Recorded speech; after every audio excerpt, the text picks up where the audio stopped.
Welcome to the Liberation Lab podcast, insights and interviews for the disruptive educator. And listen, it's a solo episode today, and I want to put all my cards on the table from the start. We're at that time of year where it is just too much. There's not like a break coming, there's maybe frustrations building for where we are in the school year, and it just seems like it is too much. And specifically, I want to highlight today that we are asking way too much of our teachers. The average teacher in a K to 12 classroom must wear many hats. They have to be a counselor, an advisor, an advocate, a coordinator. They have to be a data analyst. They have to be a community liaison, a crisis responder, a curriculum developer, a mentor. Oh, and yeah, they have to teach. In the average K to 12 classroom today, we have correctly identified that our students need support. That on the heels of COVID, on the heels of mass shootings, school shootings, an uptick in violence, and all the vestiges of the trauma that our students and their communities have experienced, we are seeing it play out in our schools.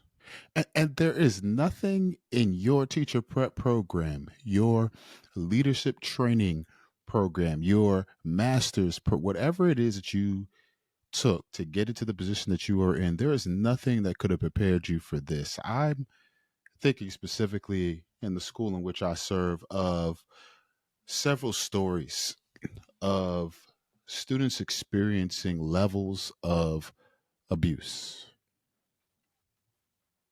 where that trauma has now compounded, where now I see a student in crisis, but I know based on their history, based on what I know about them, that this is manifesting from something outside of our control. So a teacher has asked a very reasonable request of a student, and now the student is triggered. And now we are asking that teacher in that moment to not do the thing that they went to school to do, but to also know how to de-escalate, to connect with that kid, to build quote relationships. That's a big one. And hear me, I am a proponent of building relationships, but we cannot act like building relationships is going to fix everything in our schools.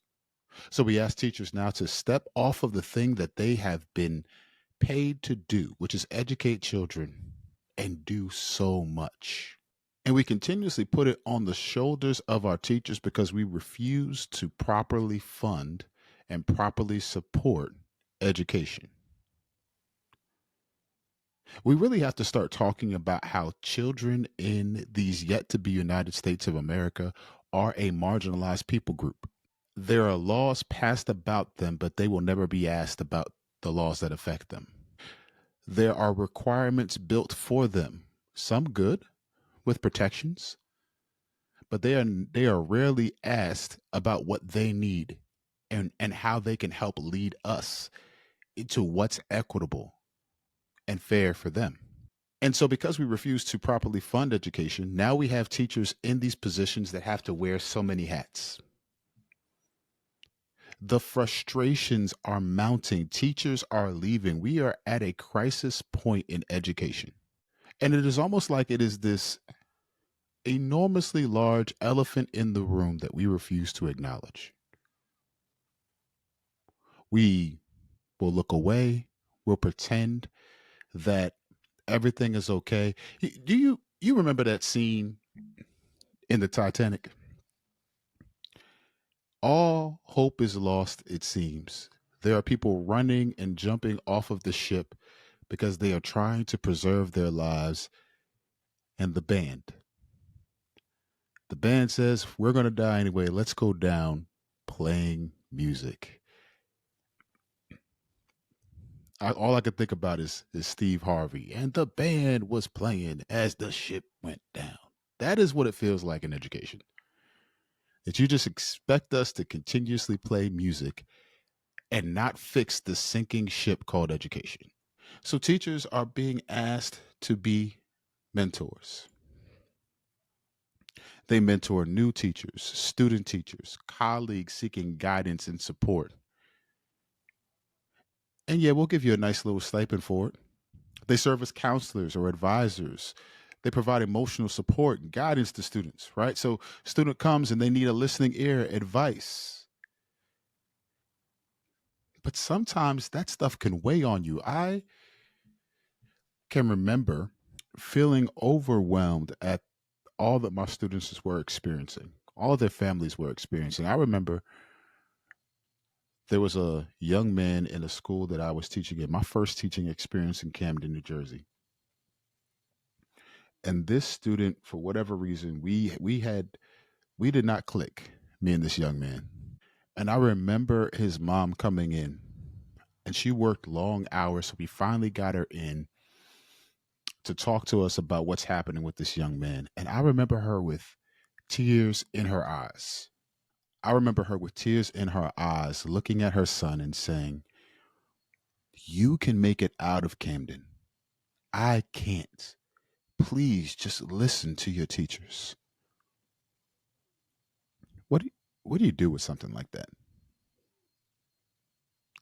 There is not a prep program that I know of that could prepare you for that. Or recently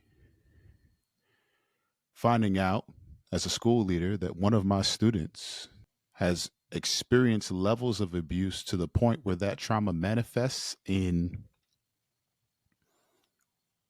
relationships with older men. What do you do with something like that? Of course, yes, you report it to child protective services and things like, but what do you do emotionally in the emotional context of something like that? You see, teachers are in the throes of dealing with all the hats that you've asked them to wear for little pay, all the ways that they're supposed to do their jobs.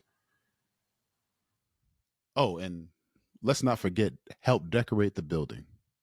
Oh, and let's not forget, after they decorate the building,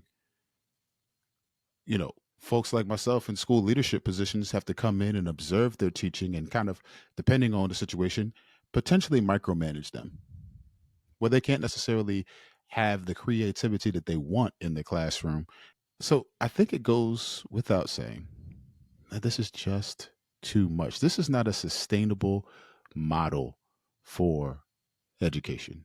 We cannot make our way forward like this. And so I really started to ask myself, what are the things that we are asking teachers to do that are outside the scope? Let me be clear. I am not suggesting that centering joy in your classroom, restorative practices, culturally responsive teaching, that those things are outside of the scope of teaching. Every teacher should be able to do the things that I've mentioned because those deal with classroom management. Those deal with how you teach students who are increasingly black and brown while our population of teachers are not. How do you cross cultural barriers to be able to build bridges to academic rigor and success and increase student outcomes? Well, you do that through culturally responsive teaching, restorative practices, and social justice education. You do that through excellent teaching. But what about the excessive administrative duties that we give teachers? What about the extensive paperwork and data entry and administrative tasks that take away from actual teaching and planning? What about the fact that because we don't have that many teachers, that prep period that they were supposed to have now goes to covering? And yeah, we're going to pay you your little $40 or whatever it is in your district. But now that time is lost. And yet we're still going to ask you about them lesson plans. Hear me, I'm saying this as someone who While I'm working for change, I'm complicit in a system that I'm working to change. We really need to take inventory of what it is that is actually needed for a teacher to be successful. We really need to trim the fat, if you will. Not only that, but let's think about standardized testing. So, because we have connected finances to standardized testing, we now ask teachers to teach to the test. We'll look at standardized testing, we'll compare it to grades, and we'll say if this student has this grade, but standardized test says this, then maybe we're not grading properly, which is kind of hard, right? Because some students aren't good test takers. There's cultural bias in our state tests. But we'll spend so much time in excessive test preparation, and then we wonder why our students are not bought into the process, because everything that we do is tailored to this test and not real learning that needs to happen for their future. Their future will not be riddled with standardized tests. And there have been studies done to show they're not necessarily the best marker for the intelligence of a student. So what are we doing?